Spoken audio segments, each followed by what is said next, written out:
अस्सलाम वालेकुम रहमतुल्लाहि व बरकातुहू।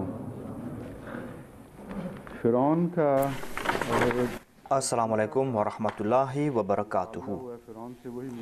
Aujourd'hui, j'ai l'espoir de terminer le récit de la lutte entre Pharaon et le prophète Moïse. À ce sujet, je n'ai pas trouvé des réponses décisives concernant toutes les questions qui ont été posées à ce sujet. Il n'y a pas de réponse décisive à ce sujet. Cette voie est toujours ouverte pour les chercheurs. Et la plupart de nos chercheurs dans le passé se sont arrêtés aux commentaires, aux exégèses du Saint-Coran. À savoir que dans tel commentaire, il y a ceci ou cela. Alors que dans les commentaires, il y a aussi des hadiths qui sont authentiques. Il y a des récits authentiques, certes, mais il y a aussi des faits qui ont trait aux enfants d'Israël, des récits israélites, c'est-à-dire des récits qui ont été colportés par des enfants d'Israël et qui sont tombés dans les oreilles des musulmans. Si l'on rapporte ces récits tels que les ont racontés les enfants d'Israël, cela ne veut pas dire que tel était exactement le point de vue du saint prophète Mohammed sallallahu alayhi wa sallam. On ne pourra pas dire non plus que tel était le point de vue de ses compagnons.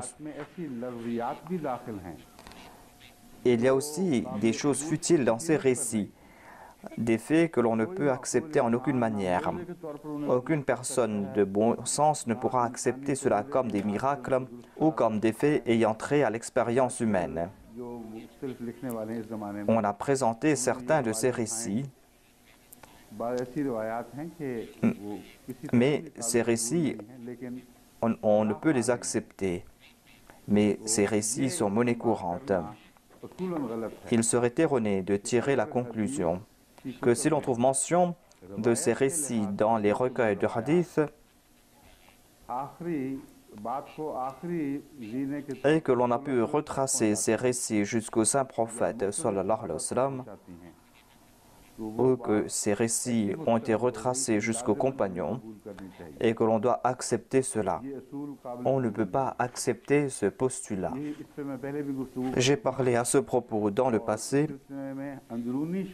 et il est important de regarder les témoignages internes. Si le témoignage interne est le témoignage du Saint-Coran et la biographie du saint prophète Mohammed sallallahu alayhi wa sallam nous présente ces faits,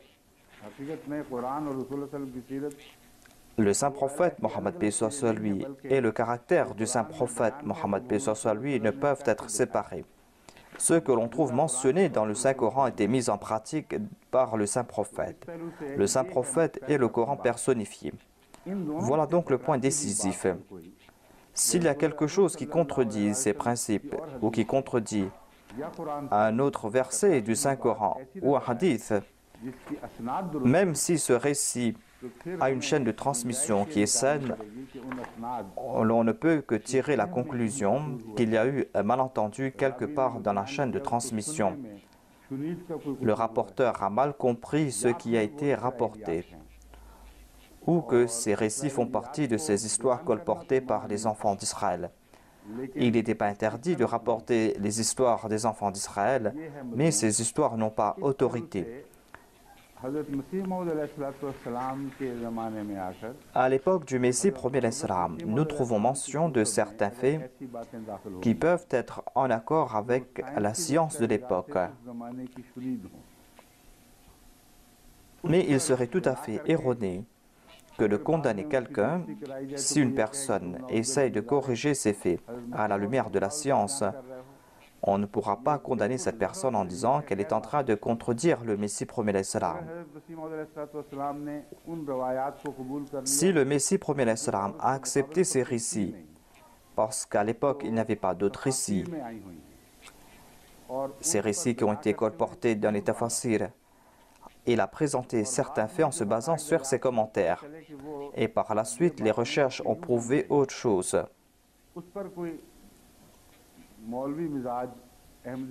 Et si un Ahmadi, ayant le comportement d'un mullah, est en train de dire que vous êtes en train de prouver faux le Messie promet l'Islam, si on accepte sa conclusion, eh bien on va attribuer la même chose au saint prophète Mohammed paix soit sur lui. C'est pour cette raison que je suis en train de vous avertir. C'est-à-dire, vos commentaires doivent être respectueux. Vos commentaires doivent être en accord avec la logique, à savoir qu'il y a cette possibilité que le prophète de Dieu ou que certains de ses suivants aient accepté certains faits qui étaient présents à l'époque. Parce que ces personnes avaient entendu que ces récits et que ces personnes n'avaient pas trouvé d'autres témoignages pour contredire ces premiers récits. Ce n'est pas un péché d'accepter ces récits en toute innocence. Mais on ne peut pas dire non plus que ces récits sont tout à fait authentiques. Je cite à ce sujet le livre du Messie premier l'Islam, Brahni Ahmadiyya.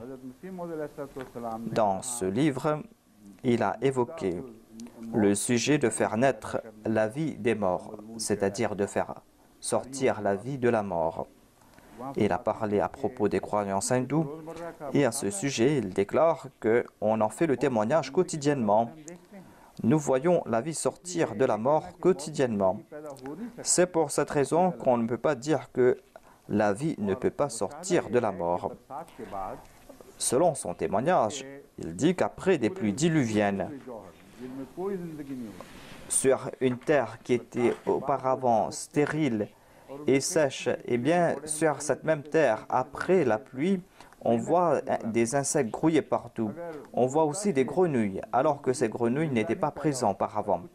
Si la vie ne peut pas sortir de la mort, eh bien, qu'est-ce cela? Dit le Messie premier alayhi salam. Le témoignage qu'il a présenté est certes vrai. Ce témoignage est authentique, mais à l'époque, la science n'était pas parfaite et on n'avait pas publié tous ces faits. Et le Messie premier l'Islam n'avait pas entendu parler de cela, à savoir que cette vie qui sort de la poussière, eh bien cette vie se trouve à l'intérieur de cette poussière, dans la forme de semence ou sous différentes formes. Et c'est cette semence qui prend vie. Ainsi, ce n'est pas la mort qui donne naissance à la vie, mais cette semence de la vie donne naissance à la vie.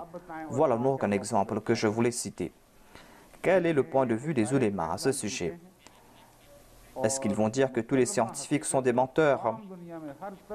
Et est-ce qu'on va rejeter ces vérités indéniables, à savoir que l'eau fait sortir la vie de la semence de la vie? S'il n'y a pas trace de vie, quelle que soit la forme, eh bien nous n'allons pas voir cette vie sortir. Voilà ce que nous avons vu depuis le passé. Voilà aussi pourquoi la science est dans le désarroi quand il n'y a pas une preuve. Il n'y a pas une seule preuve que d'un seul coup, alors qu'il n'y avait pas trace de vie, la vie commence à exister. Et puisque la vie existe, c'est aussi certain que la vie n'existait pas auparavant. Parce qu'auparavant sur Terre, il n'y avait que du feu, il y avait une atmosphère empoisonnée. Il y avait aussi des gaz nocifs. Mais petit à petit, la Terre s'est refroidie. Et petit à petit, il y a eu la possibilité de l'existence de la vie. Et cela s'est fait après des millions d'années.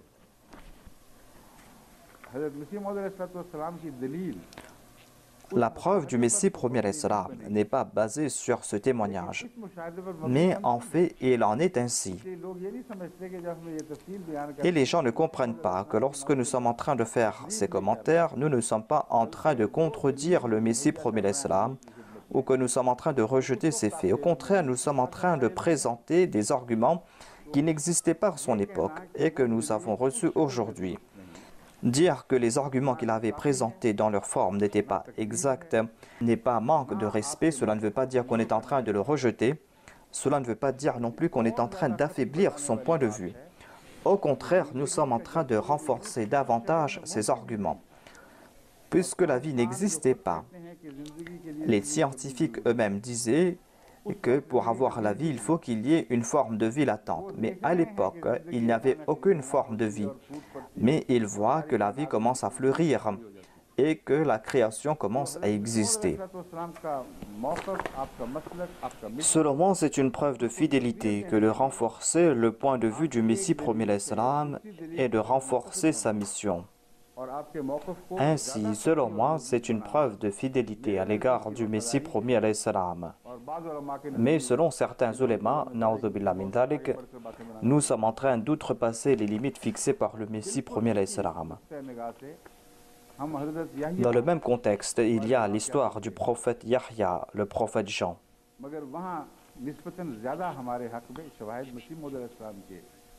Nous trouvons des témoignages en notre faveur dans les écrits du Messie premier l'Islam. À propos du prophète Jean ou Yahya, à plusieurs reprises, le Messie premier l'Islam a même écrit que le prophète Yahya a usé de paroles virulentes. Et c'est pour cette raison qu'il a été décapité et sa tête a été présentée. C'est un récit que je vais vous présenter pour vous faire comprendre ce principe. Il est important de le faire parce qu'aujourd'hui, il y a des rapports et des récits concernant Haman, concernant Karun. Il y a de tels récits qui nous ont été envoyés par des personnes qui disent que ces récits ne peuvent être acceptés, mais nous vous avons envoyé cela afin que vous puissiez tirer votre propre déduction. C'est pour cette raison que j'ai pensé qu'il vaut mieux que je présente mon point de vue concernant les récits du Messie premier l'Islam. Ce qu'a dit le Messie premier l'Islam concernait un débat. Le Messie premier l'Islam parlait avec une personne qui avait lancé des attaques odieuses à son encontre. Cette personne a dit au Messie premier l'Islam que vous êtes en train de proférer des paroles insultantes, blessantes, que vous êtes en train de proférer des insultes et vous vous dites être un prophète. On a lancé de temps en temps de telles attaques dans le passé comme on le fait aujourd'hui. Le Messie premier l'Islam a dit à son adversaire que, selon votre point de vue, eh bien, on va dire que le prophète Jean a proféré des paroles injurieuses et il a proféré des paroles insultantes et en fin de compte, il a été décapité et sa tête a été présentée sur un tableau. Allez-vous accepter ce comportement? Puisque son adversaire honorait le prophète Yahya ou le prophète Jean, cette personne fut fortement blessée et a commencé à objecter à ce sujet. Et les Ahmadis, dans leur innocence, ne comprennent pas ce point de vue, à savoir que c'est là un débat qu'on est en train de faire comprendre à l'adversaire par la même méthode que celui-ci a utilisé à l'encontre du Messie premier l'Islam. C'est-à-dire que si cette méthode que vous avez utilisée est bien séante, eh bien, nous allons devoir dire ceci à propos du prophète Jean.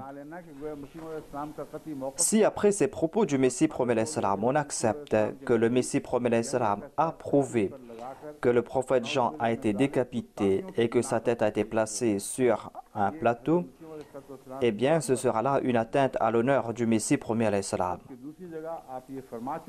Alors que ailleurs, le Messie premier l'Islam a déclaré que, selon moi, on n'a pas prouvé qu'un seul prophète a été tué.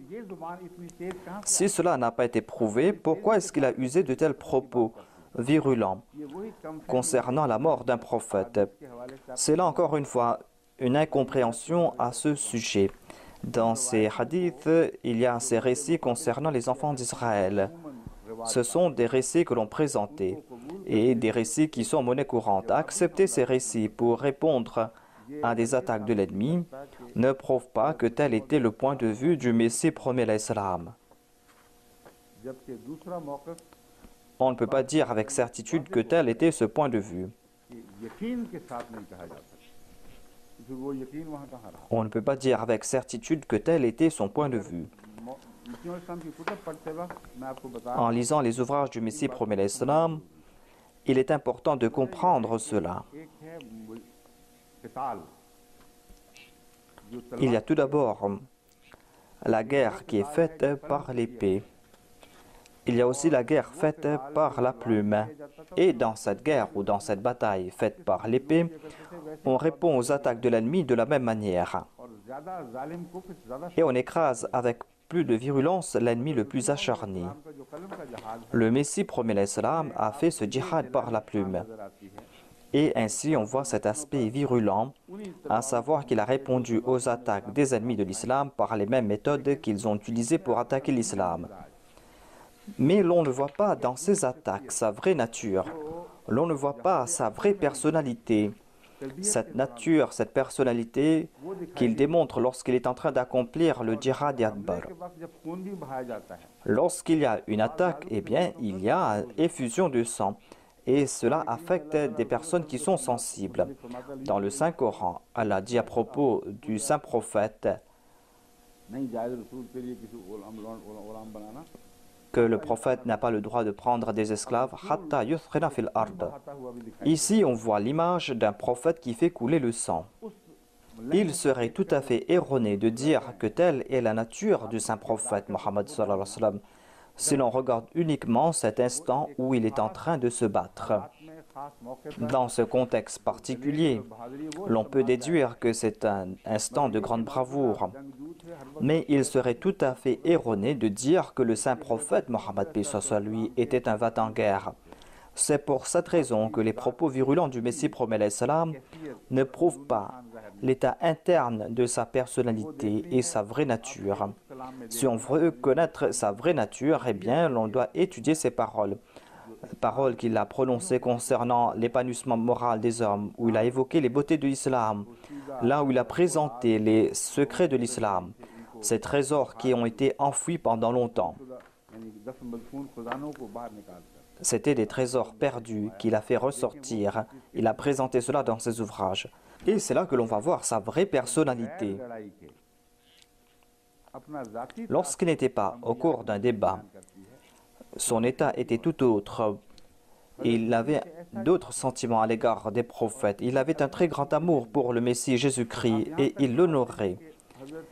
Et il disait à propos de Jésus-Christ que celui-ci avait fait une supplication.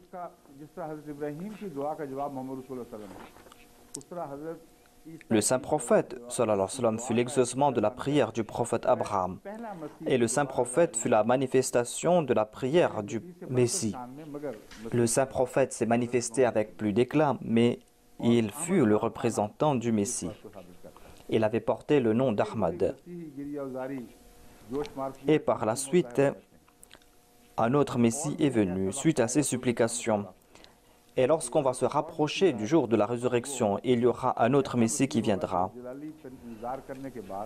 Un Messie qui va présenter des avertissements, mais un Messie qui sera rejeté complètement par les hommes. Personne ne l'acceptera. Le fait qu'il soit rejeté complètement va causer la perte totale de l'humanité. Ainsi donc, les paroles du Messie promet l'Islam à propos des prophètes hors des débats présentent en fait l'honneur qu'il conférait à ces prophètes. C'est là quelque chose de très grandiose et le Messie promet l'Islam a aussi prouvé sa fidélité à l'égard des descendants les plus éloignés du saint prophète Mohammed sallallahu alayhi wa sallam.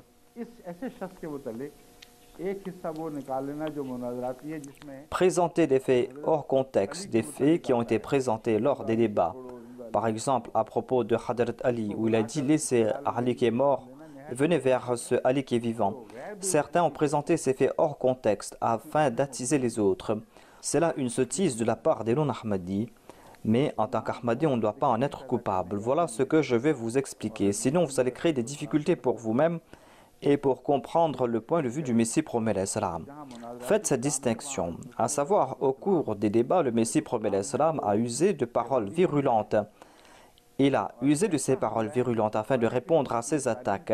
Et cela est en accord avec les préceptes du Coran. Il est dit dans le Saint-Coran « Washarid bihim », c'est-à-dire de répondre avec virulence afin que ceux qui sont en arrière soient terrifiés en disant qu'on ne va pas se présenter pour se battre.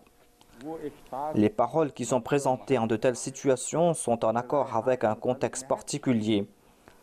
Ce sont des propos qui sont très éloquents. Mais une jeune fille Ahmadi qui va lire tout cela hors contexte, lorsqu'elle va regarder cette attaque, elle sera complètement désemparée. Ainsi donc, certaines personnes sont très sensibles, d'autres tombent sans connaissance même chez le dentiste. Ainsi, certaines personnes n'ont pas le courage d'accepter des scènes de guerre. Certains en sont désemparés et m'écrivent à ce sujet. Ils disent qu'on voit d'une part la personnalité du Messie promet l'Islam, lui qui a dit de prier pour ceux qui nous insultent et d'accorder du confort à ceux qui nous tourmentent. Mais d'autre part, il y a ces paroles très virulentes prononcées par le Messie promet l'Islam. Je leur fais comprendre que ces propos, il les a tenus dans un contexte spécifique. Et ses ennemis ont utilisé des paroles 10 fois plus virulentes que cela. Ce sont des personnes qui ont utilisé des paroles virulentes à l'égard du saint prophète Mohammed sallallahu alayhi wa sallam. Pour défendre le saint prophète, son amoureux ne doit-il pas utiliser la même méthode?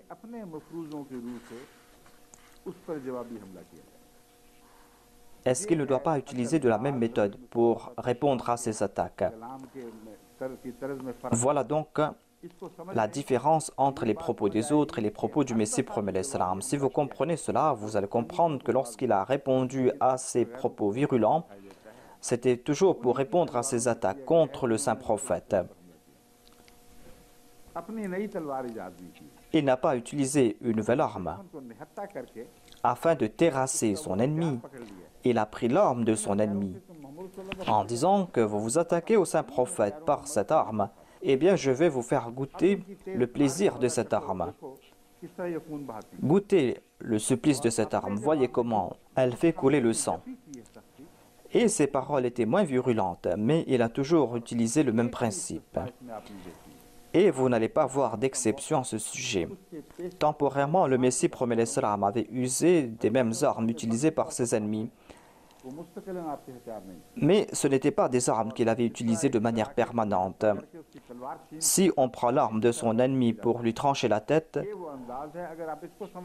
voilà la méthode qu'il a utilisée. Si vous comprenez cela, vous n'allez pas voir de contradiction dans les paroles qu'il a prononcées.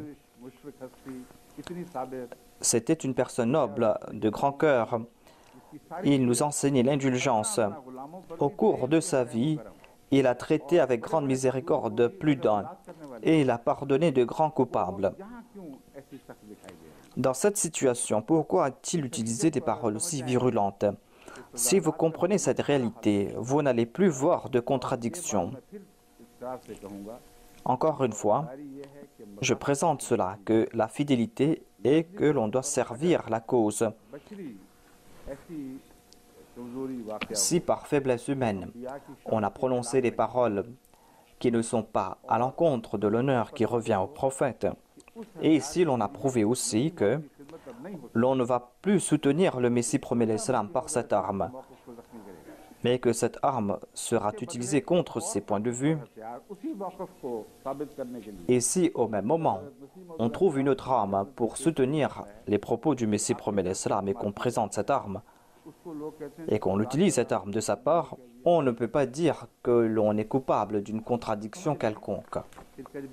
Comprenez ce point, et vous allez sortir de ces débats tortueux. J'ai déjà cité l'exemple de la vie qui sort de la mort. Voilà une déduction tirée par le Messie premier l'Islam. Et aujourd'hui, nous constatons que sa déduction n'est apparemment pas en accord avec les faits que l'on nous présente. Si un prophète ne peut pas commettre pareille erreur, eh bien comment allez-vous accepter le Messie premier l'Islam comme prophète ummati? Qu'il soit un nabi ummati, qu'il soit un prophète, quel que soit son statut de prophète, s'il regarde certains faits et qu'il tire les conclusions justes et que ces déclarations sont exactes, alors ce ne sera pas là une atteinte à l'honneur des prophètes.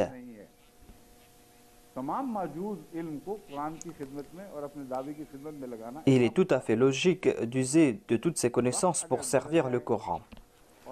Et si après le passage du temps, ces faits qu'on avait utilisés ne soutiennent plus le point de vue qu'on avait présenté auparavant, mais qu'on trouve au contraire des connaissances qui sont plus nouvelles et qui sont plus fermes pour soutenir cette déclaration, si on accepte ces nouvelles connaissances, ce ne sera pas là un outrage à la mémoire du Messie promet l'Islam. Ce ne sera pas là de l'infidélité à son égard. Au contraire, l'honneur et le respect exigent que l'on protège son point de vue et que l'on prouve que certes, la connaissance était incomplète auparavant. Mais voyez la gloire de Dieu. Dieu a prouvé vrai la position qu'il avait présentée. Après avoir expliqué cela, je pense que ce n'est pas la peine d'en parler davantage. Si quelqu'un insiste davantage, eh bien cette personne est peut-être malade dans son cœur. Il y a des personnes qui ne comprennent pas certains faits tout simples. Cela est entre eux et Dieu. Si c'est là la maladie de leur âme qui les a poussés à agir ainsi, eh bien un jour ces personnes seront attrapées. Si c'est la simplicité d'esprit et leur sottise et leur état psychiatrique les poussent à agir ainsi, eh bien Allah les traitera avec grâce. La yukallifullahu nafsan illa wus'aha. Avant de continuer davantage, je voudrais corriger une erreur.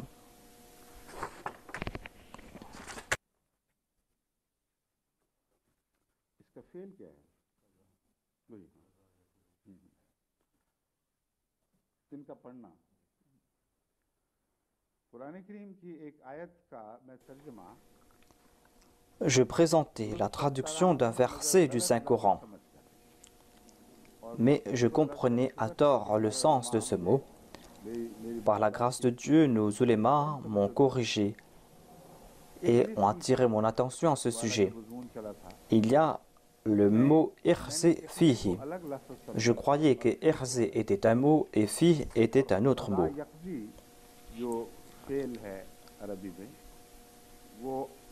Je croyais que c'était le verbe « qada yaqfi ».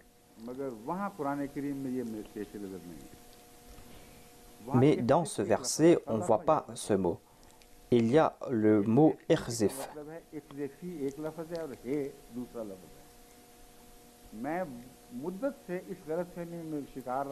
Pour une longue période, je croyais que c'était des mots distincts. Je croyais que « irzi » était un mot et « fi » était un autre mot. C'est là une grâce de Dieu que hier, quand j'ai expliqué cela, c'est là qu'on a attrapé mes erreurs. Sinon, on ne m'aurait pas attrapé lorsque je présentais la traduction. Puisque la traduction était en accord avec le contexte, c'est pour cette raison que les ulémas ne m'ont pas attrapé. Mais dans mon commentaire, lorsque j'ai présenté ce mot comme deux mots distincts, certains de nos ulémas, par exemple Jamirur Rahman Saheb et Mubarak Muslihuddin,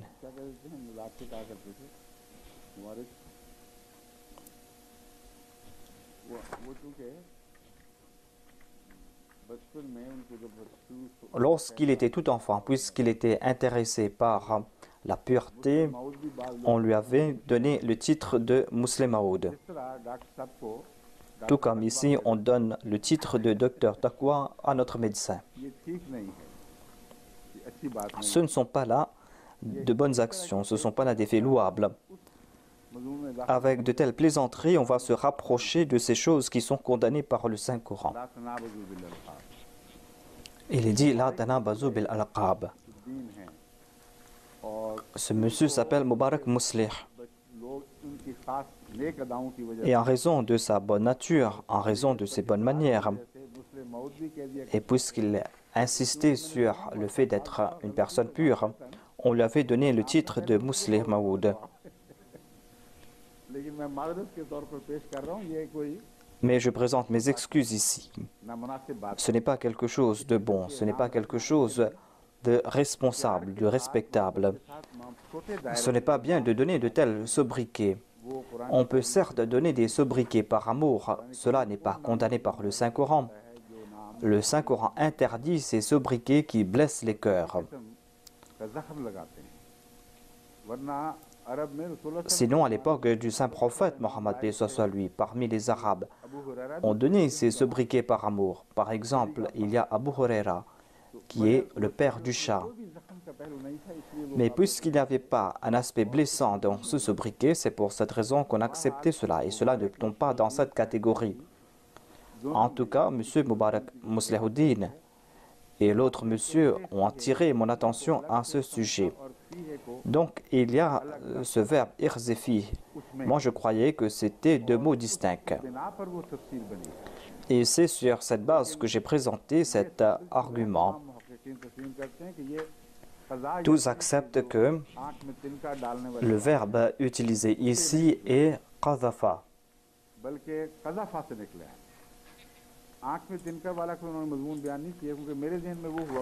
Ici, on ne trouve pas mention de ce verbe que je présentais, c'est-à-dire le fait que la paille tombe dans les yeux.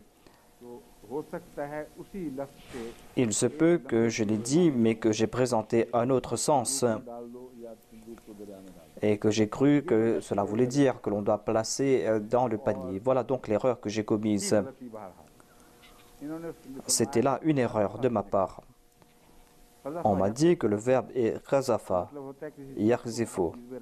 Cela veut dire placer quelque chose dans un autre objet. Ainsi donc, l'explication que je présentais s'arrête là. Voilà donc un exemple. C'est-à-dire, par innocence, j'ai commis une erreur. Et ainsi s'arrête le commentaire que je présentais. Mais le fait est tel quel. Si vous me faites comprendre cela, ce ne sera pas un manque de respect. Au contraire, c'est une faveur. Car auparavant, je lui disais que nous sommes en train d'étudier jusqu'à présent. Nous sommes des étudiants permanents. Par exemple, ces personnes, parmi elles, il y a de grands érudits, je ne vais pas citer des exemples, mais il y a quelqu'un qui m'a présenté un point de vue, je lui dis que votre point de vue n'est pas exact, et cette personne a accepté son erreur. Ainsi, Subhanallah est la meilleure parole en de telles situations, c'est-à-dire seul Allah est exempt de telles erreurs, personne n'est exempt de ces erreurs. Lorsqu'on sait qu'on a commis une erreur, on doit l'accepter immédiatement, sinon on ne sera plus un étudiant. Si l'on n'est pas un étudiant, l'on ne pourra pas non plus enseigner aux autres. Le saint prophète, paix soit sur lui, a lié la quête de la connaissance et l'enseignement. Il a dit que si vous étudiez toujours, vous serez un enseignant. Voilà ce qui a été dit dans le Saint-Coran à propos du saint prophète, sallallahu alayhi wa sallam.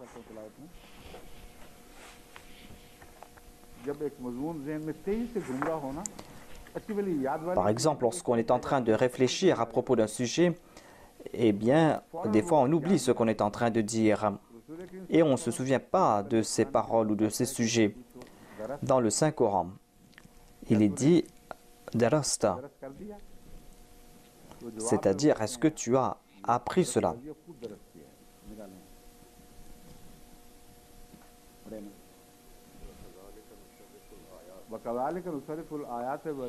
وَكَذَلِكَ نُصَرِّفُ الْآيَاتِ وَلِيَقُولُوا دَرَسْتَ وَلِيُبَيِّنَ لِقَوْمٍ يَعْمَلُونَ. C'est ainsi que nous enseignons au saint prophète. Nous lui enseignons des choses sublimes, afin que les autres disent « Oui, tu as appris cela ».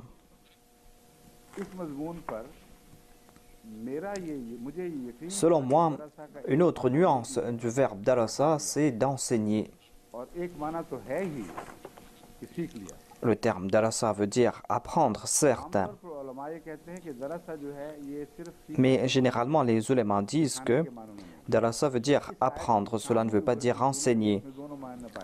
Mais on ne va pas comprendre ce verset si on n'applique pas ces deux sens. Lorsque j'ai fait des recherches, j'ai trouvé des références de l'imam Razi.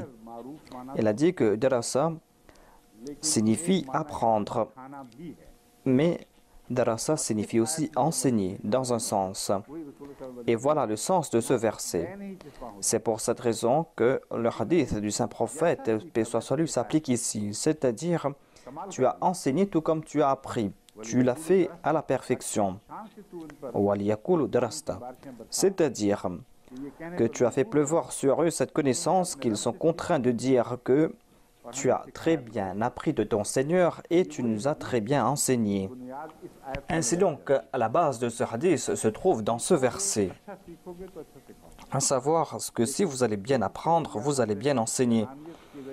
Mais si vous le faites par orgueil, si vous n'acceptez pas une vérité en croyant que cela va porter atteinte à votre honneur, eh bien, ce sera là le comble de l'ignorance et on doit en demander pardon à Dieu.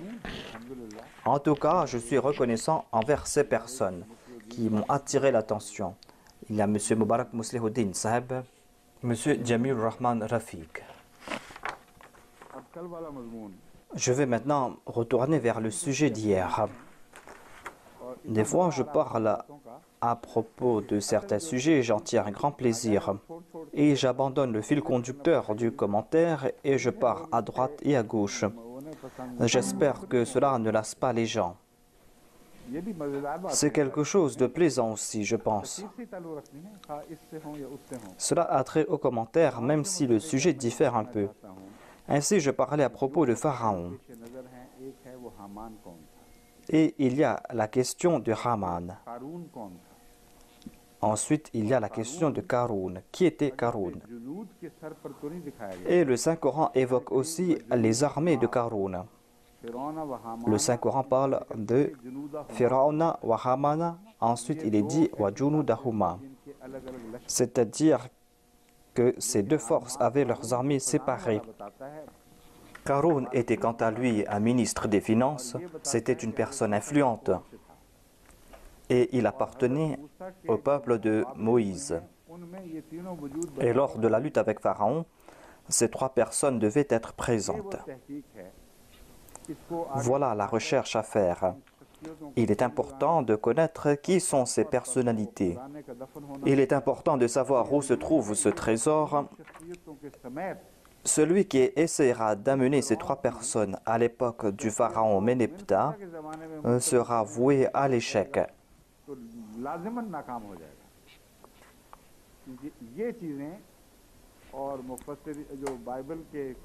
Car ces faits et les commentaires des érudits bibliques concernant l'État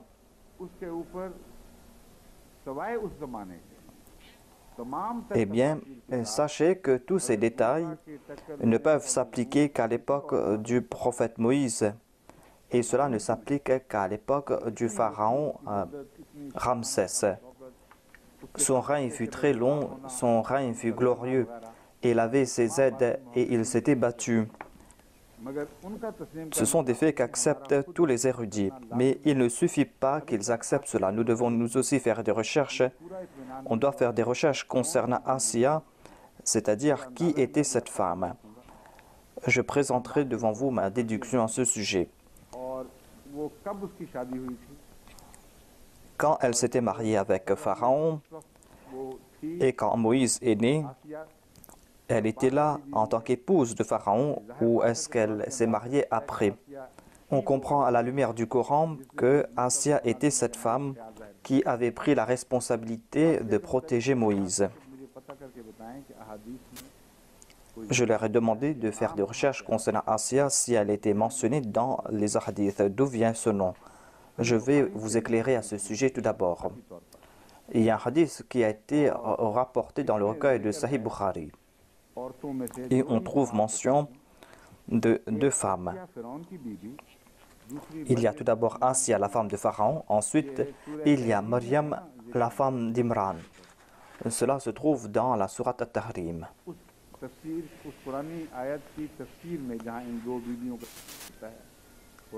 On trouve mention de ces deux femmes,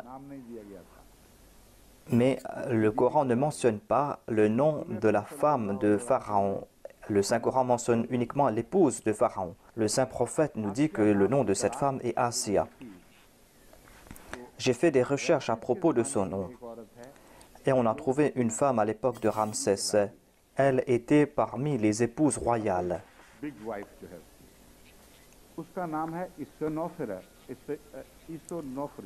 Le nom de cette femme est Iset Nofret.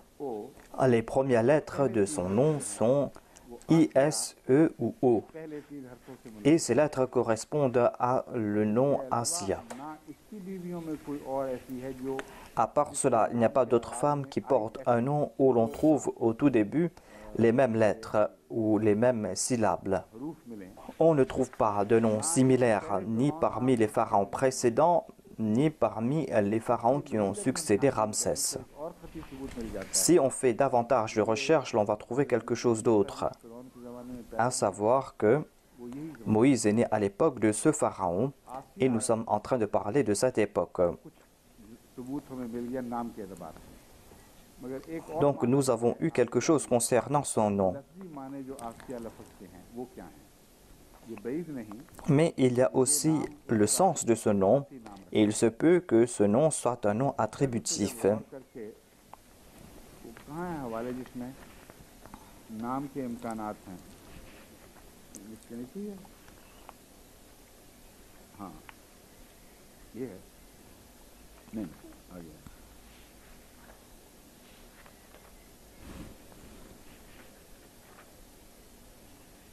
कहाँ है इसके नीचे हैं?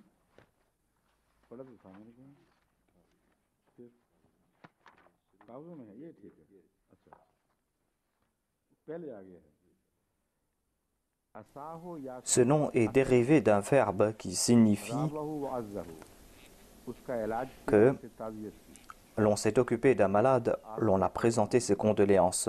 ताज़ियत Voilà un des sens du mot Asia, celle qui présente ses condoléances, celle qui s'occupe des malades.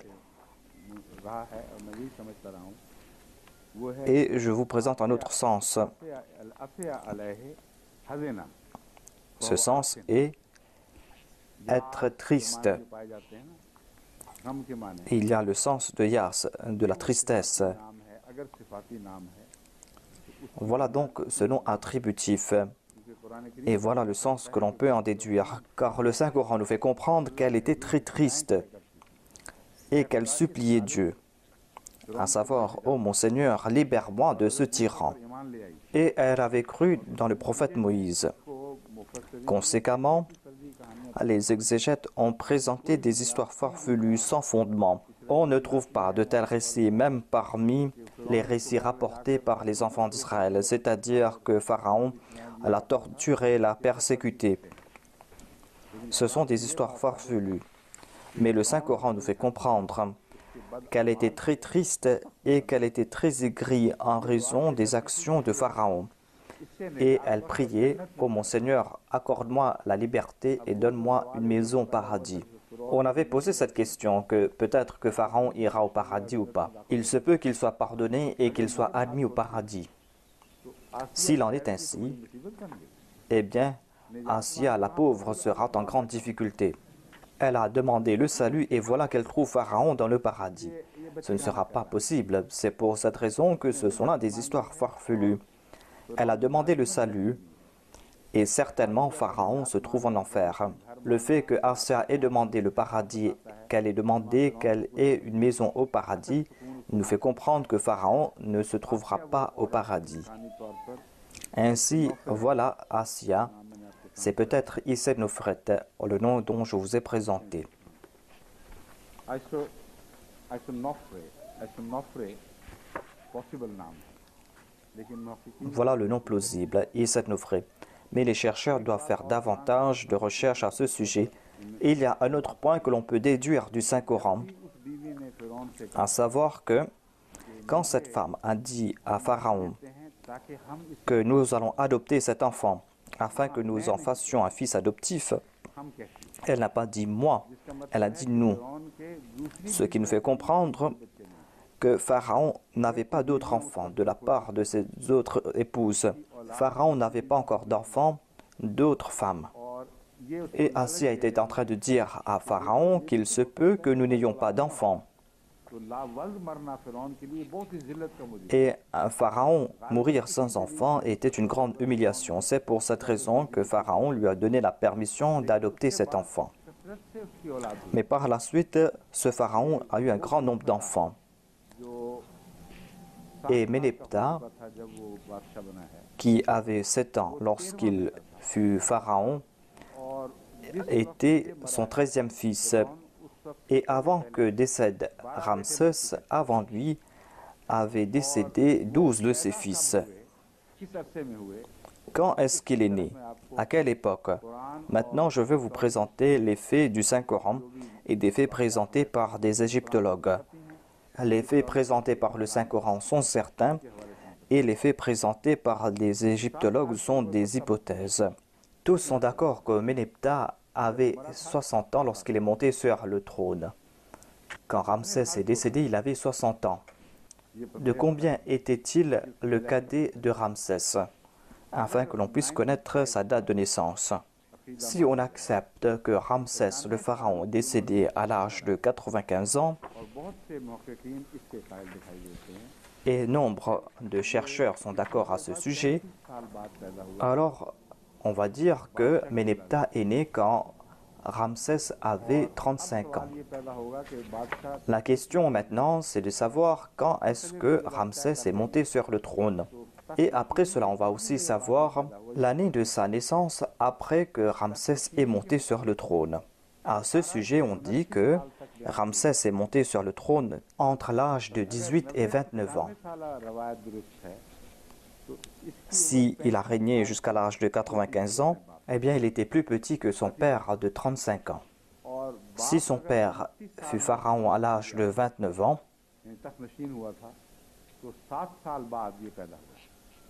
eh bien, lui, il est né 6 ans après. Si Moïse est né au cours de cette période, eh bien, ce ne sera pas quelque chose d'étrange. Si on accepte les autres récits, eh bien, ce ne sera pas en accord avec l'âge de 18 ans, mais ce sera en accord avec l'âge de 29 ans. L'âge maximum quand il est monté sur le trône, c'est 29 ans. En me basant sur cet âge de 29 ans, j'ai lié cela avec son âge maximum, qui est 95 ans. Et Ménéptah était plus petit que son père de 35 ans. Quand Ramsès est monté sur le trône, 6 ans après, son fils est né.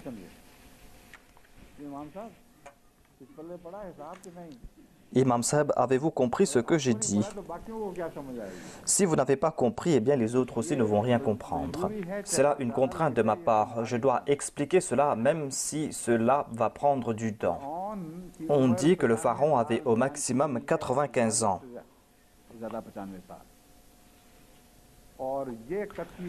Et il a été prouvé sans aucun doute que Ménéptah est né 6 ans après quand il a commencé à régner.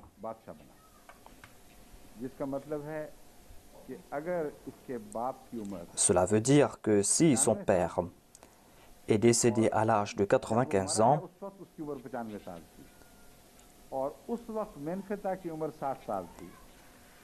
et que Ménéptah avait à l'époque 60 ans, eh bien, il est plus jeune que son père par 35 ans. S'il était plus jeune que son père par 35 ans, eh bien, quand est-il né? J'ai lié la date de sa naissance avec la date maximum de la montée sur le trône de son père. L'âge maximum que l'on présente pour le pharaon lorsqu'il est monté sur le trône est 29 ans. Il n'y a que 6 ans entre 29 ans et 35 ans.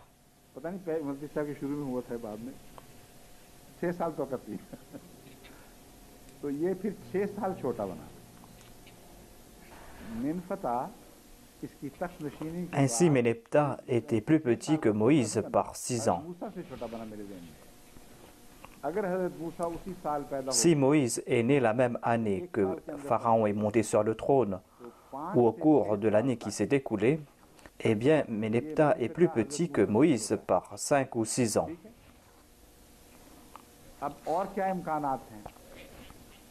Quelles sont les autres possibilités? Mais on ne peut pas accepter cela. Comment Pharaon aura-t-il pu avoir 13 enfants au cours de ces 5 et 6 ans?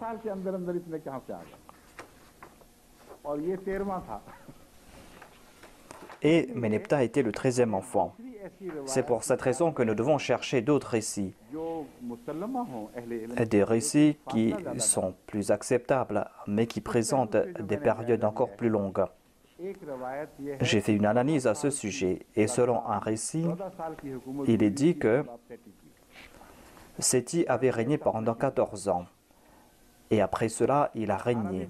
On dit que Ramsès avait 18 ans ou 18 ans au maximum. On dit que Séti avait régné 11 ans, mais selon certains historiens, il avait aussi régné 14 ans. Si Ramsès est né après que Séti est monté sur le trône, eh bien Ramsès avait entre 14 ou 13 ans lorsque Séti est mort. Ainsi peut-on accepter qu'un pharaon qui a 14 ou 13 ans lorsqu'il est monté sur le trône, on ne peut pas imaginer qu'un pharaon qui était encore enfant, qui avait entre 13 et 14 ans, qu'il est une femme et qu'ils étaient en train de parler à propos des enfants. On ne peut pas accepter cela. Ainsi donc, ce scénario contredit ce que nous présente le Saint-Coran.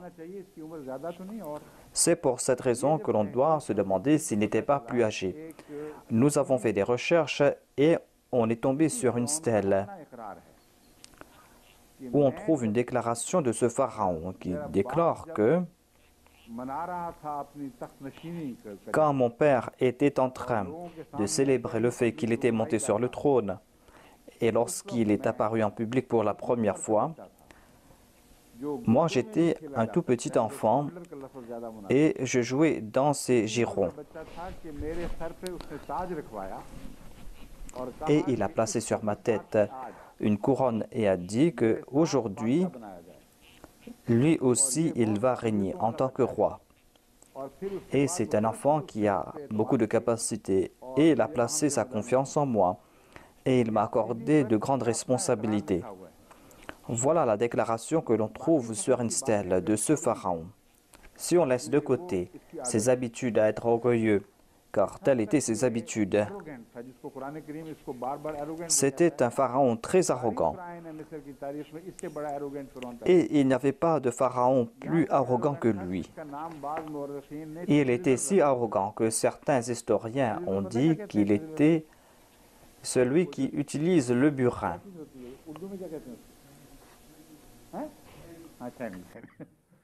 छैनी से छैनी पंजाबी में तो कहते हैं, उर्दू में पता नहीं क्या कहते हैं उसको, हैं?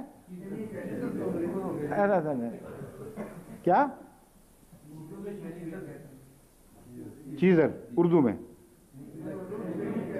उर्दू की बात कह रहा हूँ। छैनी का लफ्ज़ हमने सुना हुआ है बचपन से ही, राज हमारे घरों में छैनी छैनी कहा करते थे। उर्दू में पता नहीं क्या कहते हैं, छैनी तो बहरहाल है, पक्की बात है।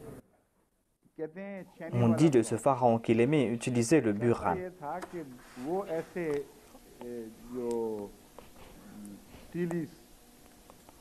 Sur certaines de ces stèles, on avait préservé l'histoire de certains pharaons.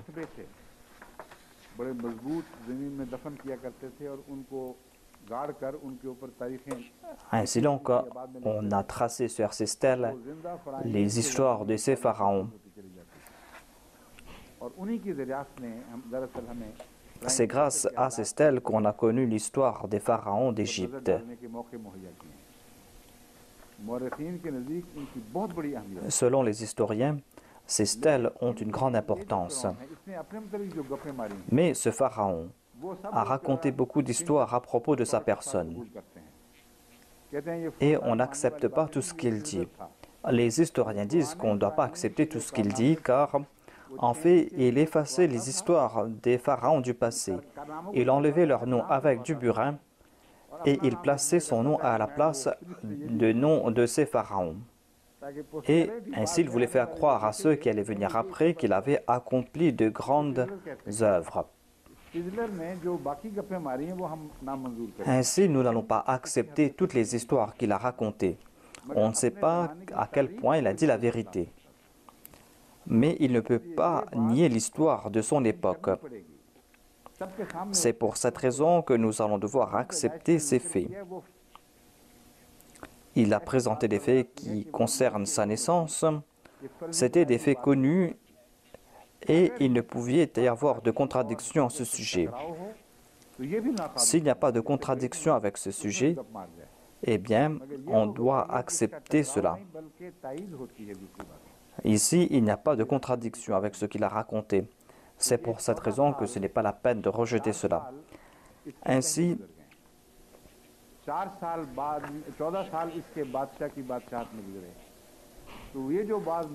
selon certains historiens, il est monté sur le trône à l'âge de 18 ans. Et cela est tout à fait vrai. Lorsqu'il est monté sur le trône à l'âge de 18 ans, il y a un laps de temps entre lui et son fils ou son 13e fils. Cela veut dire que si ce pharaon est décédé à l'âge de 95 ans, il y avait une différence de 35 ans. Il est monté sur le trône à l'âge de 18 ans. 17 plus 18 fait 35. Ainsi, au cours de cette période de 17 ans, ou au cours de cette période de 12 ans, ce pharaon a pu avoir 13 enfants. Ce n'est pas quelque chose d'impossible, car il avait un grand harem. Et il était fier du fait qu'il avait des épouses, qu'il avait aussi des concubines.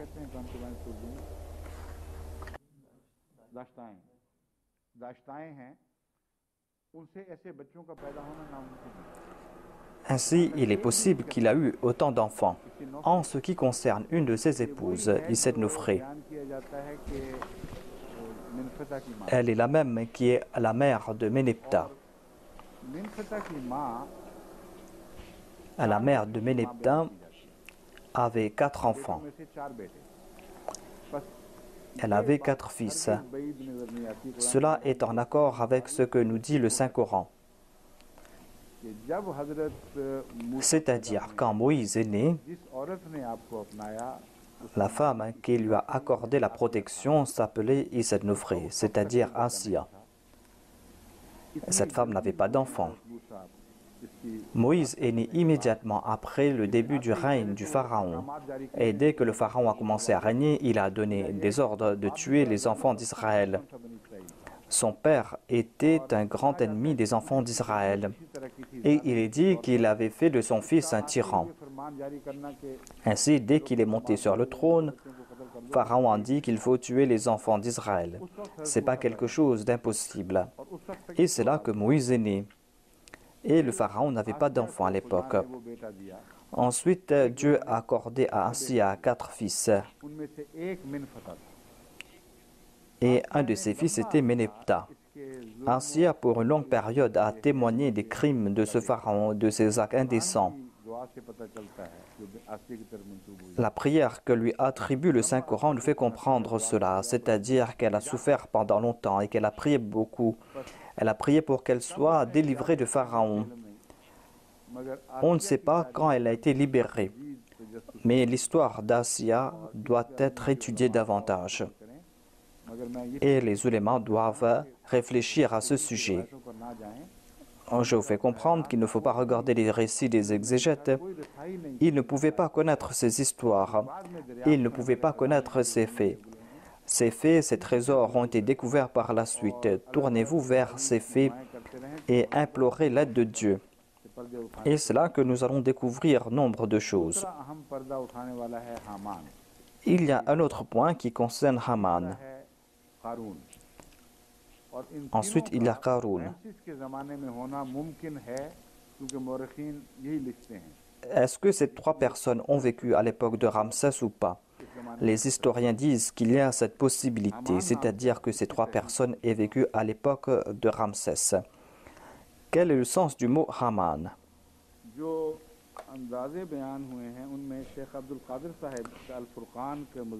Monsieur Cheikh Abdul Qadir a écrit un article sous le titre d'Al-Furqan. Il a cité un ouvrage qui s'appelle Egypt under the Pharaohs. Et il a cité le nom de l'auteur. L'auteur qui doit être un Allemand, je pense. En tout cas, ce n'est pas un nom anglais. L'auteur déclare que Ham voulait dire le grand sacrificateur. Éman vient du mot Amon. Haman दरअसल Ce qu'il est en train de rapporter ici est tout à fait vrai. Haman était un titre qui s'appliquait au grand prêtre.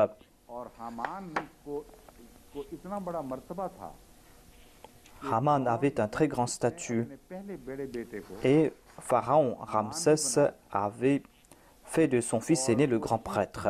के तौर पर बहुत बड़ी ताकत अपने हाथ में रखता था Et il avait un grand pouvoir. 30 साल Selon les recherches, l'on a trouvé que वो उसका पहला lorsque Pharaon a célébré ses 30 ans, Ramsay's il avait ce fils, सालगिरह मनाई है c'est-à-dire lorsque Ramsès a célébré ses 30 ans, son fils aîné était toujours vivant. जो 30 से 50 Ensuite, साल तक इसने मनाई जिनमें से jusqu'à l'âge de 50 ans, मुहैया हो चुके हैं सीरीज के जरिए यानी on trouve à 9 reprises mention de ses anniversaires. 30 के बाद 50 तक कम से कम बनाई उनमें कहीं भी Il a célébré 9 anniversaires ou même plus, mais là-bas on ne trouve pas mention de ce Haman. उससे पहले मर Cela veut dire दूसरी सूरत में que ce Haman était déjà mort पहले वो खत्म हो चुका था ou que avant le retour de Moïse, il était déjà mort. अगर था तो किसी और हमान के नीचे था उसके नीचे नहीं था और वो En tout cas, on n'a pas trouvé son corps après la noyade. वो कोई और हमान Et Pharaon avait dit à Haman de bâtir pour lui un édifice. Ce Haman était un autre Haman ou un autre grand prêtre. से कहा था Le Coran nous fait comprendre que Pharaon a dit à Haman de bâtir pour lui un édifice. Et l'histoire prouve que ce Haman, qui était son fils, ce grand prêtre qui était son fils, était mort avant le retour de Moïse.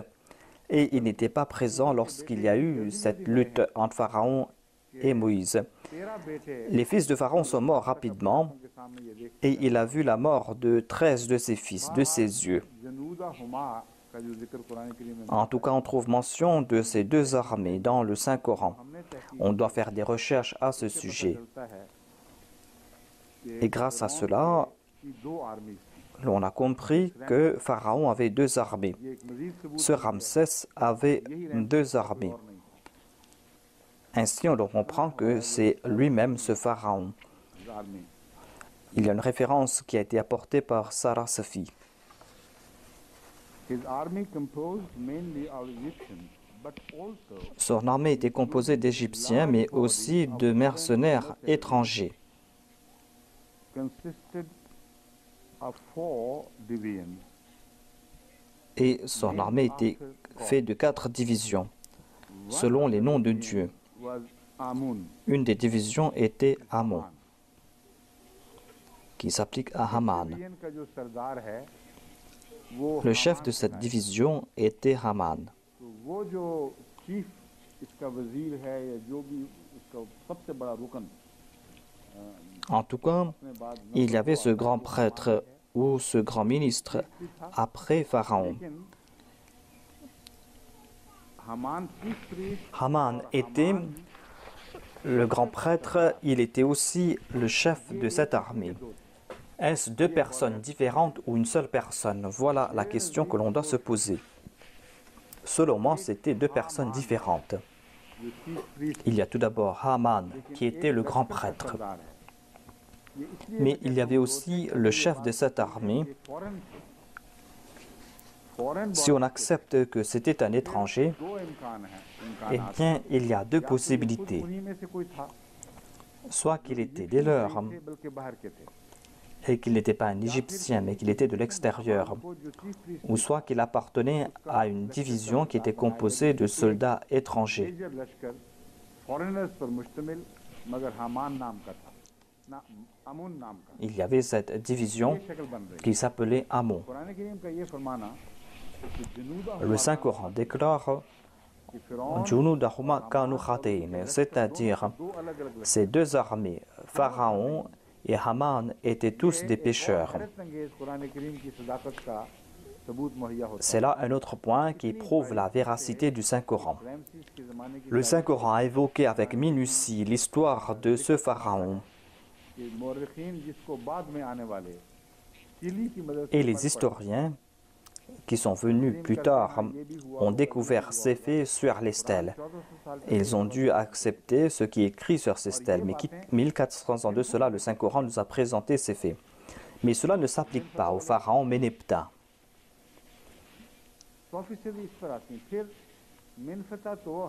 Ces faits s'appliquent uniquement au pharaon Ramsès. Et de toute manière, Méneptah était plus petit que Moïse.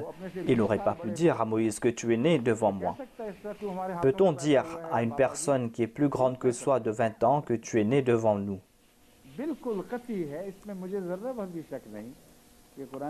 Donc, il n'y a pas de doute que le Saint-Coran nous présente un seul pharaon. Moïse est né à l'époque de ce pharaon. Moïse a grandi entre les mains de sa femme. Ensuite, Moïse est retourné à l'époque de règne de ce même pharaon alors qu'il avait 40 ans. Et Méneptah a régné bien longtemps après. Ensuite, il y a eu cet affrontement entre Moïse et Pharaon a échoué. Ce récit se trouve dans Chambers Encyclopedia. C'est là-bas où l'on trouve mention de ces deux armées.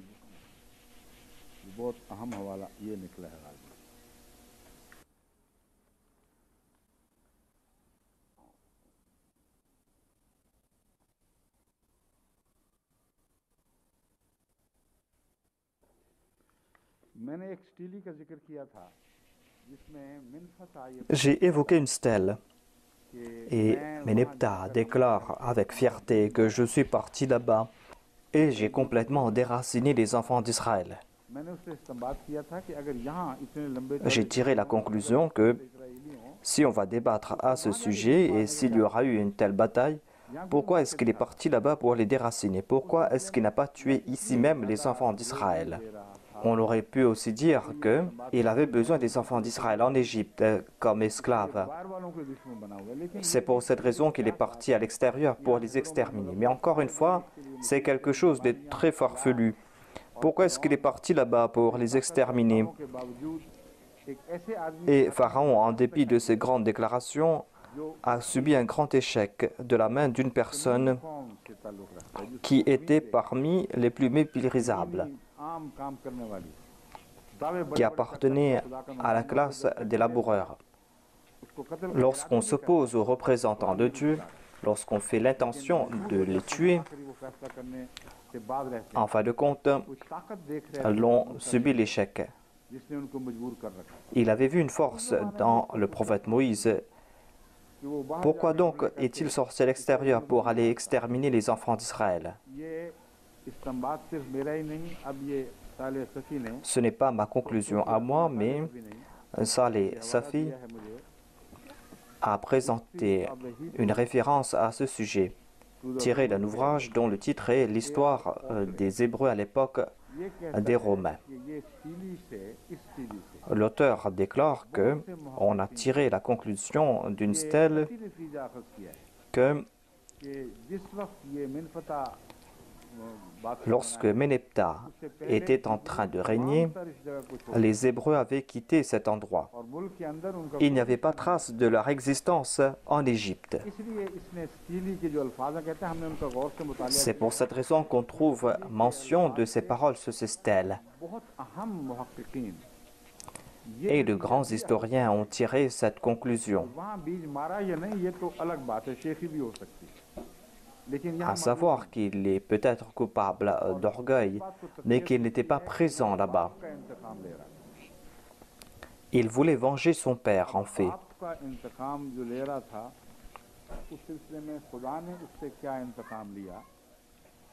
Mais comment Dieu s'est-il vengé? Je vais vous informer à ce sujet.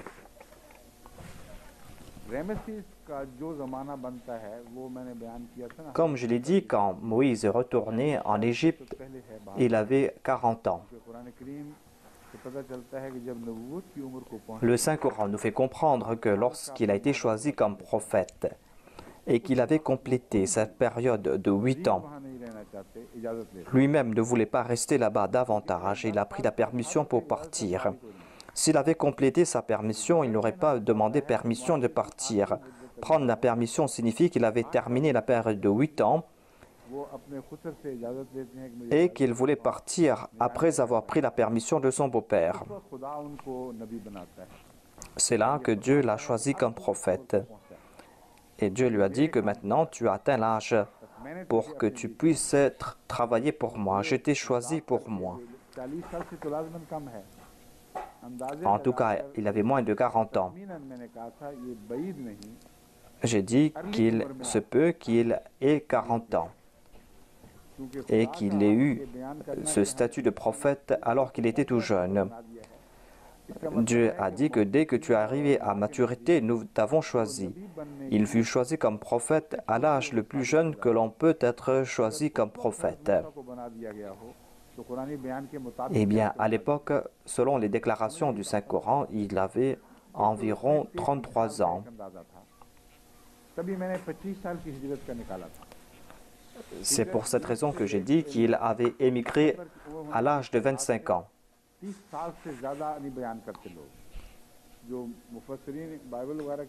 Il avait entre 25 et 30 ans lorsqu'il est sorti de l'Égypte.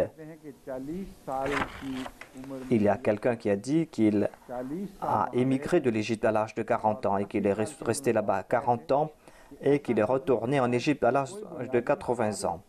C'est une histoire illogique qui change complètement l'histoire. C'est quelque chose que l'on ne peut accepter. C'est le Coran qui nous présente ces faits tels quels. Ainsi, lorsqu'il est retourné en Égypte, il avait entre 33 et 40 ans. S'il avait 33 ans, en tout cas, il était plus petit que Pharaon. Ménephta était plus petit que lui, de 30 à 35 ans. Puisqu'il était plus petit que Moïse, c'est pour cette raison que j'ai dit qu'il faudra mettre une plus longue période. En tout cas, Moïse était 33 ans plus jeune que Pharaon. Cela veut dire que Moïse a passé là-bas 25 ans.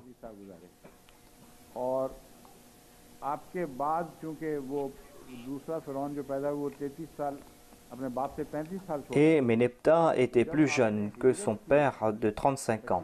Lorsque Moïse a émigré de l'Égypte à l'âge de 25 ans, il venait de naître, Ménephta.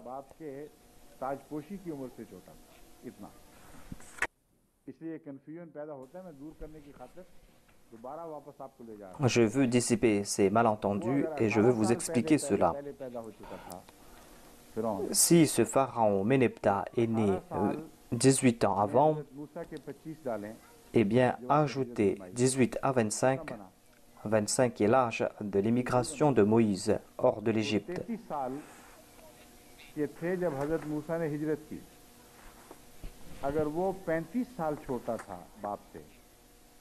Si Ménephta était plus jeune que son père par 25 ans, eh bien, quand était-il né? Son père avait régné 17 ans avant sa naissance. Ainsi, il est né avant l'émigration de Moïse. Lorsque Moïse est retourné en Égypte, il était un jeune enfant. Voilà donc la situation. Mais lorsqu'il y a eu cet affrontement entre Moïse et Pharaon, eh bien, à la lumière du Saint-Coran, il se peut que Moïse ait vécu entre 8 et 10 ans en Égypte par la suite. Lorsque j'ai étudié cela davantage, nous avons fait beaucoup d'efforts à ce sujet. Certains de ces jeunes filles ont fait beaucoup d'efforts pour faire des recherches à ce sujet, pour préparer les notes pour le lendemain. Et certains ont sorti de bonnes références. Et à la lumière de leurs recherches, il est dit que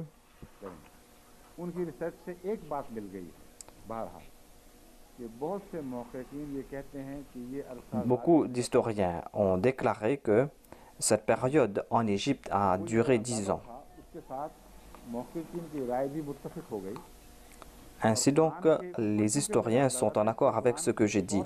J'ai tiré cette déduction du Saint-Coran et ainsi l'on comprend encore une fois la gloire du Saint-Coran. Les déductions que l'on tire de ces versets du Saint-Coran sont exactes.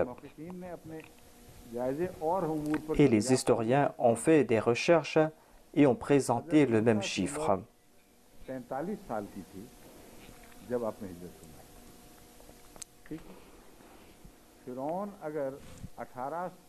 Si Pharaon avait 18 ans lorsqu'il a commencé à régner, eh bien, ajoutez 18 à cela et vous aurez 61 ans.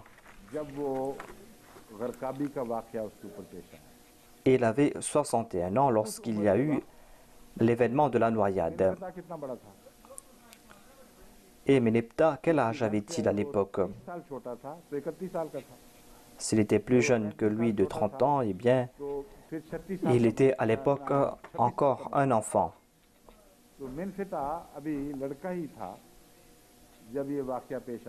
Ainsi, Ménéptah était un enfant lorsqu'il y a eu l'incident de la noyade. À l'âge de 61 ans, jusqu'à sa mort, est-ce que Pharaon a vécu une vie de supplice? Est-ce qu'il a vécu comme un signe de la colère de Dieu ou bien est-ce qu'il était ce Pharaon glorieux? J'ai préparé le terrain pour que vous puissiez comprendre cela, afin que vous puissiez accepter ces faits.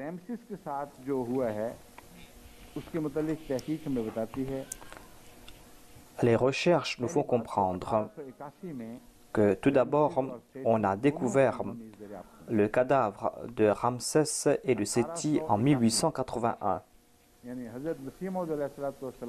c'est-à-dire à l'époque du Messie premier alayhi salam. En 1882, le Messie premier alayhi salam a été choisi par Dieu comme prophète et on a découvert la momie de Ramsès en 1881. Et cela renforce mon point de vue que Dieu a fait connaître ses trésors à l'époque du Messie premier alayhi salam.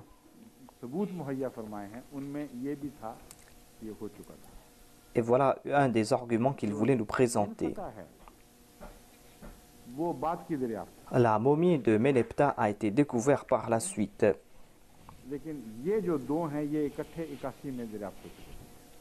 Mais en tout cas, on a découvert les momies de Séti et de Ramsès en 1881.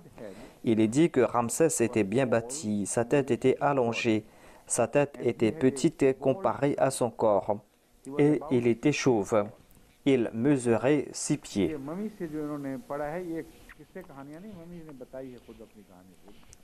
Voilà donc les témoignages de sa momie, à savoir qu'il mesurait 6 pieds et sa tête était très élevée, c'est-à-dire on voit l'image d'un roi arrogant.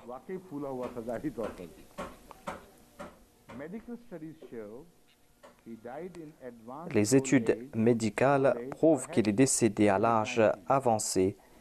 Il avait peut-être 90 ans. Ainsi, il avait entre 90 et 95 ans. Ainsi, ce ne sont pas là des histoires. Les études radiologiques prouvent qu'il avait l'arthrite de la hanche et qu'il devait marcher avec beaucoup de souffrance. Afin de briser son arrogance, lui qui marchait avec arrogance, eh bien, il boitait d'un pied et il souffrait beaucoup lorsqu'il marchait. Et ainsi, il clopinait quand il marchait.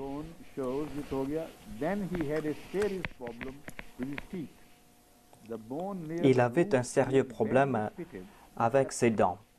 Il y avait des abcès près des racines de ses dents et cela causait une mauvaise haleine.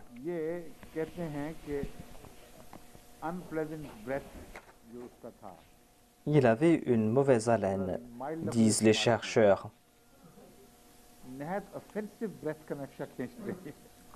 Certainement, ce devait être une odeur nauséabonde. Et il souffrait atrocement de ses dents, et certainement, il y avait une mauvaise odeur qui sortait de sa bouche.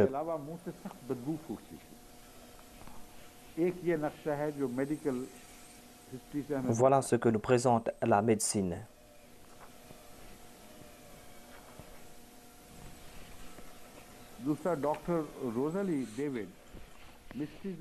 Le docteur Rosalie David a écrit à propos du mystère des momies. À propos du pharaon Ramsès, elle dit que selon nos recherches, elle avait la sclérose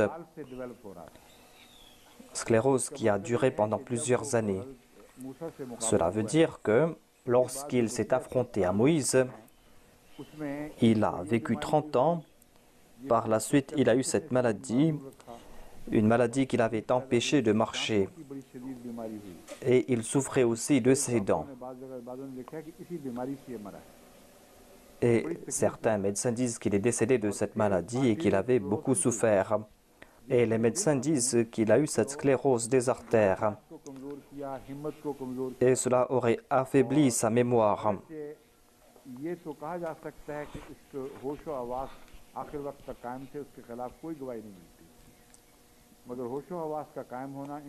Je ne crois pas qu'il pourrait être saint d'esprit en raison de ces maladies jusqu'à la fin de ses jours. En tout cas, il est mort après une longue période et il était dans un état d'incapacité. Lorsque les historiens mentionnent sa dernière période de son règne,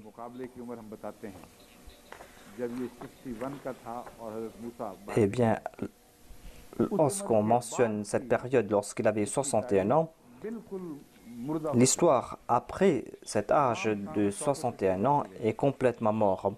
Sa gloire a complètement disparu. Après cela, on ne trouve pas mention qu'il avait lancé des attaques. C'est pour cette raison qu'il est tout à fait faux de dire qu'il a lancé des attaques contre les Israélites à l'extérieur de l'Égypte. Cela a été prouvé et puisque cela allait à l'encontre de mon point de vue, mais puisque j'ai lu cela, c'est pour cette raison que j'étais contraint de le présenter. Il est vrai qu'après cet âge de 61 ans, il n'a pas lancé d'attaque à l'extérieur de l'Égypte et son pouvoir était en déliquescence. Il y a eu des invasions de l'extérieur, il y a eu ce déclin graduel. Le Saint-Coran a dit que, après cet incident, ils ont perdu leur gloire d'antan et ils ont été déracinés. Et ce sont les enfants d'Israël qui ont hérité de cette terre, eux qui étaient considérés comme des faibles sur la terre. Certains pensent que la prophétie est faite aujourd'hui et que le lendemain, la prophétie s'est réalisée. Il y a une longue période de préparation selon le Saint-Coran. Ainsi, il fut affaibli physiquement au tout début. Et si mon point de vue est exact, il en fut ainsi. Ainsi, c'est ce même pharaon qui est sorti de la noyade, mais qui était dans un état déplorable. Il est resté en vie, certes, mais il a vécu en tant que malade, il était handicapé et il avait perdu sa gloire d'antan. Et lorsqu'il est décédé, c'est là que Méneptah a lancé des attaques pour se venger. Il a lancé ces attaques là où le peuple de Moïse s'était établi. Il faisait des efforts pour s'établir là-bas.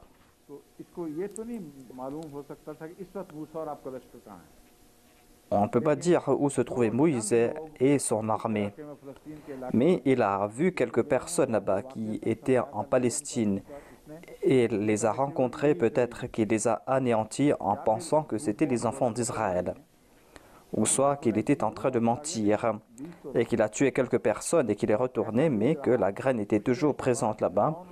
Et après quelque temps, Pharaon et son peuple ont disparu, car à l'époque de Méneptah, il y a eu ce déclin.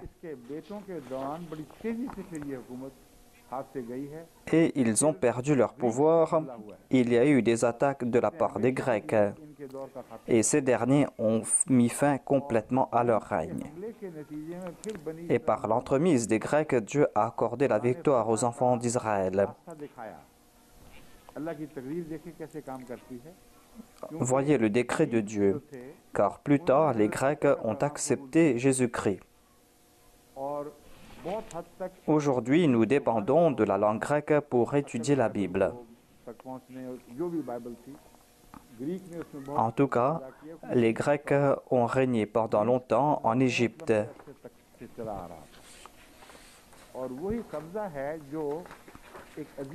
Ces Grecs ont fait main basse sur l'Égypte et c'est ainsi que Dieu s'est vengé. Ceux qui régnaient en maître en Égypte ont été les esclaves de Jésus-Christ. Et les enfants d'Israël ont régné sur ce pays. Voilà donc le décret de Dieu. Mais cela ne veut pas dire que la prophétie s'est réalisée un seul jour. L'histoire s'est transformée et voyez comment Dieu change ces situations. Voilà ce pharaon et voilà la fin de ce pharaon.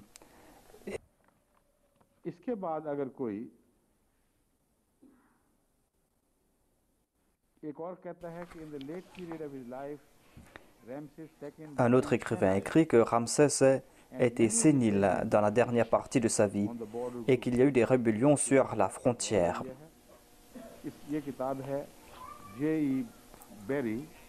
Cela a été cité dans un ouvrage écrit par un certain monsieur Berry.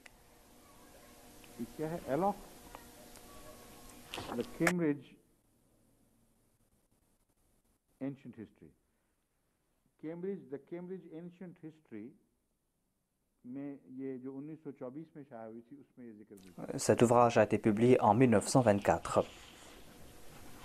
The various pharaohs Leonard Cockerell, Evans Brothers Limited 1968 में भी इसी से मिलते-जुलते मजमून की बातें मिलती हैं. On trouve des récits similaires dans d'autres ouvrages aussi. En tout cas, maintenant, je vais conclure cela. En tout cas, je pense qu'en dépit de tout cela, il est important de faire davantage de recherches à ce sujet. Je n'aime pas ce point de vue que j'ai présenté, le fait que Pharaon ait eu la vie sauve. Je ne suis pas intéressé par ce point de vue. Au contraire, je veux présenter le contraire. Ce que je désire, c'est que l'on trouve la momie ou le cadavre de ce pharaon qui s'est affronté à Moïse et qui est mort lors d'une noyade. Et c'est là que l'on pourra dire que son corps a été sauvé, mais que sa vie n'a pas été sauvée. Mais puisque les témoignages prouvent le contraire, puisque tous les témoignages historiques prouvent le contraire, c'est pour cette raison que je n'ai pas d'autre choix que de présenter cette traduction, c'est-à-dire que ce n'est pas le moment de croire maintenant, nous n'allons pas sauver ton âme, certainement nous allons te maintenir en vie. C'est pour cette raison qu'en dépit de la noyade, nous allons te maintenir en vie. Mais même si tu es en vie, la foi ne va pas t'accorder davantage. Voilà le principe éternel présenté par le Saint-Coran, c'est-à-dire que le repentir à l'approche de la mort ne sert à rien. Voilà cette indication évoquée ici. Si Dieu accepte ce repentir, eh bien, cette personne ira au paradis. Voilà la conclusion à tirer.